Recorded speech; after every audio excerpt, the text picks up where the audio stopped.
মানে আন্দোলনের পরিধি অন্যরকম ভাবে দিকে নিয়ে যেতে হবে ধীরে ধীরে। মানে আমরা যেটা বুঝতে পারছি, আমাদের চিন্তা ভাবনার মোড় যখন সুপ্রিম কোর্ট আমাদের দায়িত্ব নিতে চাইছে না, সুমোটো নিয়ে যখন আমাদের বিষয়টাকে গুরুত্ব দিতে চাইছে না, তখন আমাদের সেইভাবে চিন্তা ভাবনা করতে হবে।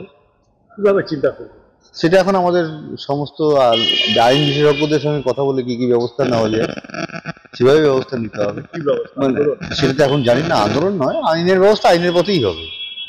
সুপ্রিম কোর্ট আমাদের জন্য কিছু করবে না, এটা আমরা ভালোই বুঝে গেছি। 4 মাস ধরে স্বাভাবিক কারণে 4 মাস একটা হট করে তো অপেক্ষায় ছিলাম, বসেই ছিলাম, এখন দেখি আবার 4 মাস পিছিয়ে গেল। এটা একটা লং টাইম, আমাদের পক্ষে তো বেশি করেই লং টাইম, কারণ আমরা এখন মিনিট সেকেন্ড করে দিন গুনি, সেখানে একটা 4 মাস তো অনেক টাইম।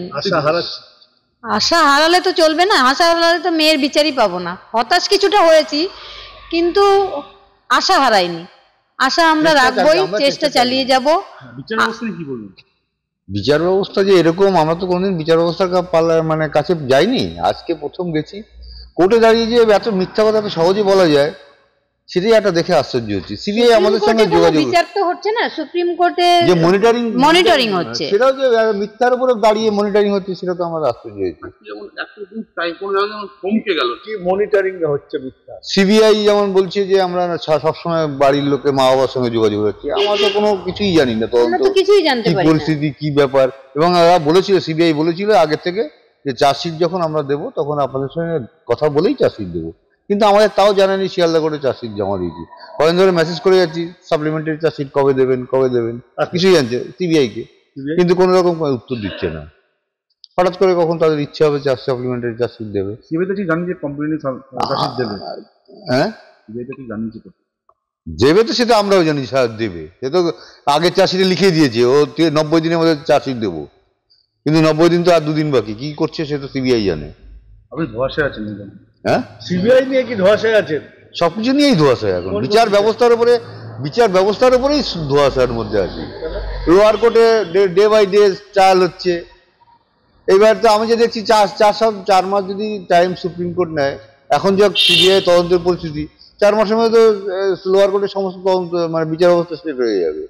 তাহলে 4 মাস সময় দেওয়ার কি দরকার ছিল? সুপ্রিম কোর্টের মনিটর কি করবে তাহলে? এখনই আমাদের এখন 51 জন সাক্ষীর মধ্যে 39 জন সাক্ষী অটোমেটিক হয়েই গেছে একটা প্রথম চার্জশিটে। সাক্ষী কমছে?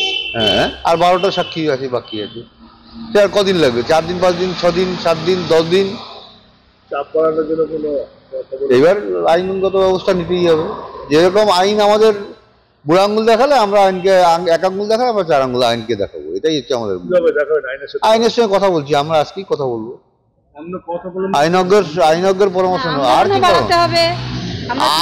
আর কি করবো আমরা? তো এমন তো আমি তো গিয়ে নিজের আইন হাত তুলে নিতে পারবো না, আইনের উপর ভরসা রাখতেই হবে। যে দেশে বাস করি সে দেশের যে আইন ব্যবস্থা, তার উপরে ভরসা রাখা ছাড়া কোনো উপায়ও নেই। সিবিআই ভূমিকা নিয়ে কি বলবেন? কিছুটা তো এখন হতাশই মনে হচ্ছে, যে আজকে যেমন কোর্টে দাঁড়িয়ে কথা সিবিআই উকিল বললো যে আমরা মা বাবার সঙ্গে সবসময় যোগাযোগ রাখছি, আজ পর্যন্ত আমরা কোনো কিছুই জানি না। আস্থা হারাচ্ছেন সিবিআই? না, আস্থা হারালে তো হবে না, এটাই তো শেষ আমাদের মানে অবলম্বনের উপরে, লাঠির উপরে কেউ অন্ধ কোনো লাঠির উপরে যদি মানে আস্থা হারায়, তাহলে সে হাঁটবে কি করে? আমাদের সেই অবস্থা আর কি। এই যে সিবিআই বিরুদ্ধে একটা অভিযোগ আপনি করছেন, আপনাকে সিবিআই বিরুদ্ধে সেন্ট্রালে কিছু জানাবেন? না, আইনগতভাবে আমরা সব ব্যবস্থা নেবো, আমরা কাউকে জানিয়ে কোনো লাভ হবে না, আমরা এটা বুঝে গেছি। কেউ আমাদের সহযোগিতা করবে না। এই ব্যাপারটা, আমার মেয়ে যে মারা গেছে তা নিয়ে কারোর, সবাই মুখেই যত সব কথা বলছে, আসলে কারোর মনে চিন্তা ভাবনা নেই, কারো কিছুই যায়নি, শুধু আমাদেরই গেছে, যা গেছে আমাদেরই গেছে, আমাদেরই সব ব্যবস্থা করতে হবে। অমিত শাহের সাথে যোগাযোগের নতুন করে কিছু হয়েছে? না, এখনো কিছু হয়নি, চেষ্টা দেখবো, দেখি। তবে দেখছি যে কোনো কিছুতেই কোনো লাভ হবে না। আমাদের আইনগত, ওরা যেমন আইনে আমাদের বললাম তো, আইনে যেমন ওরা আমাদের বুড়ো আঙ্গুল দেখাচ্ছে, আমাদেরও 4 আঙ্গুল ওদের দেখাতে হবে। এটাই কোনো চ্যালেঞ্জ?